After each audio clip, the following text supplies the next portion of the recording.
21st day ko na dito sa Aguilat yun. Kakagising ko lang. Natulog ako ng hapon para lumaki ako. Day up ko ngayon, today is Saturday, February ano na ba ngayon? February 21. Oo nga 21, tapos 21 days ko na din dito. Ayos baka maglalaba muna ako bago ako gumalagala. Oras nga pala natin, alas 6 na ng gabi. Pero may araw pa naman, Look!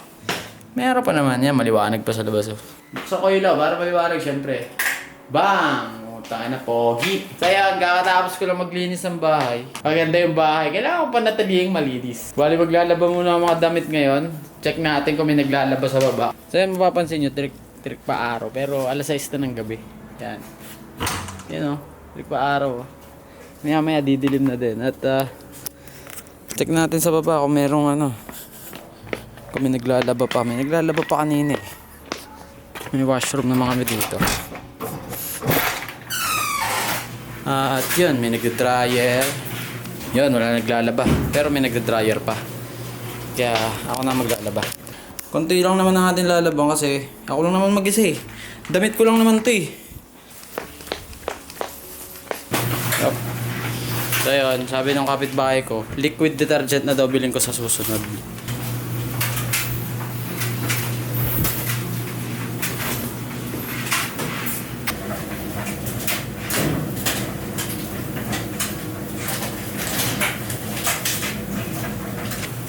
So yun, tapos na, balikan na lang natin mamaya pagka-rinse na para malagyan natin ng dahon. Ano ba yun? Nag-vlog ako dito Vlogger na ako dito So yun guys, naliligaw na ako, di ko na alam kung pupunta ako, tayo nyo daan Di ko na alam kung saan ako pupunta. Shit, huwag ka mababalahaw boy. Utay na. Nabalahaw ako lang mag-isa tao dito. Paano kaya to? So yun, napuntaan ko naman yung magandang beach dito. Kaso nga lang, nabalahaw ako boy. Napakaganda Sobrang ganda.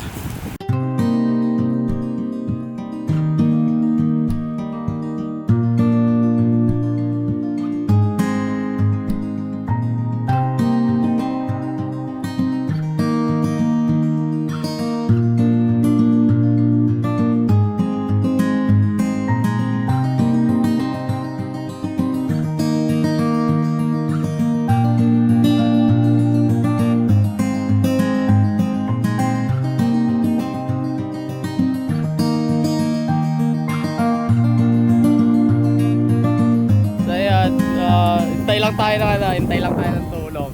Tumawag na ako ng makatulong. Puta, nabalaw ako hayop.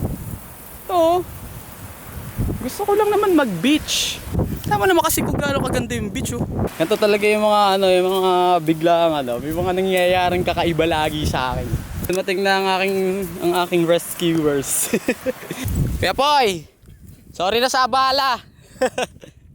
Nabalaw Wala, gumagawa ang video. Nabalaw pa ako hayop. Nagawa ko na lahat Ganda nga yung spot Lumubog naman. Lumubog naman. Ganda nga yung spot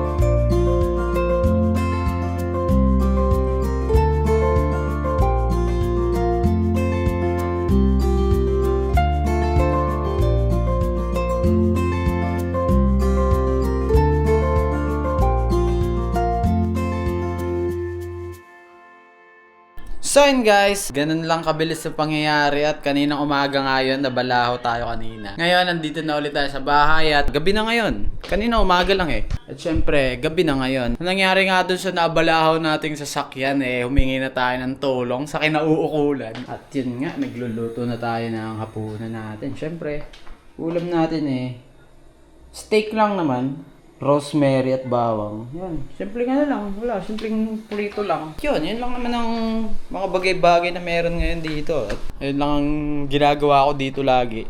Kasi mas gusto ko pang pumasok sa work kasi may ginagawa ko kaysa day off.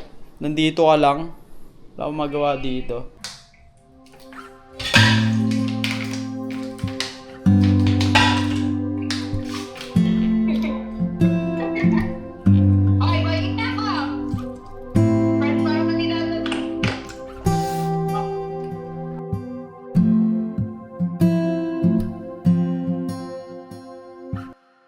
So yun guys, nagte-tennis kami. Mga bago kong kaibigan. Sina Johnny, si Coach, tsaka si Ate. Ano mga kalabate? Nakasabi ba kita kanina sa ATM? Nag-ATM ka kanina, di ba? So yun, first time dito mag-tennis.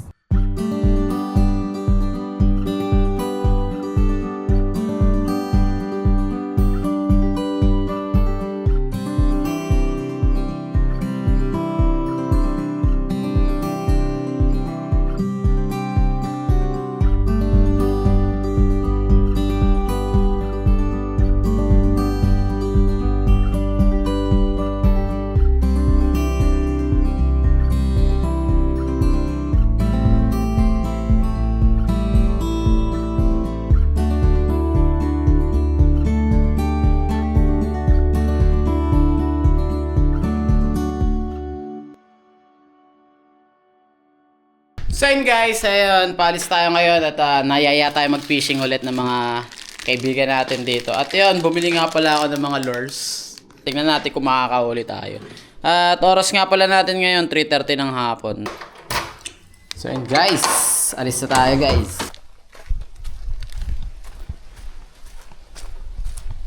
So yun, may natrap nga pala dito mga manok. So yung mga manok dito, mga wild. Wala may ari yung mga yan. So yun, trap to ng lobster. Ginamit na lang ng kapitbahay ko sa trap ng manok. Kasi peste sa kanila to pero sa akin tinola ka.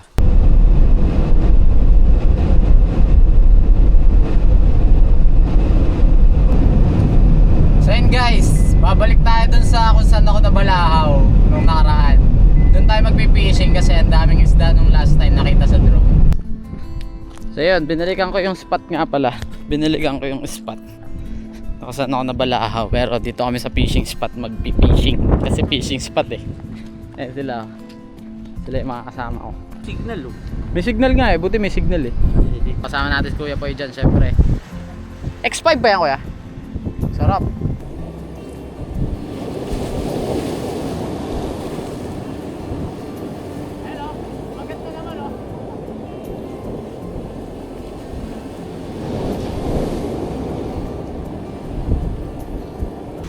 So yan, lilipat ako ng pwesto. Hindi ako hiyang doon sa pwesto ko pero madaming isda.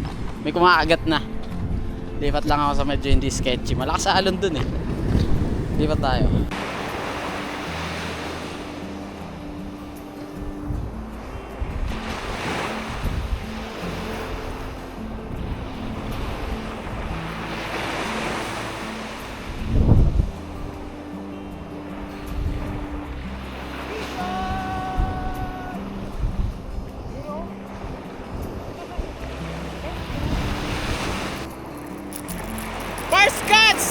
First catch guys!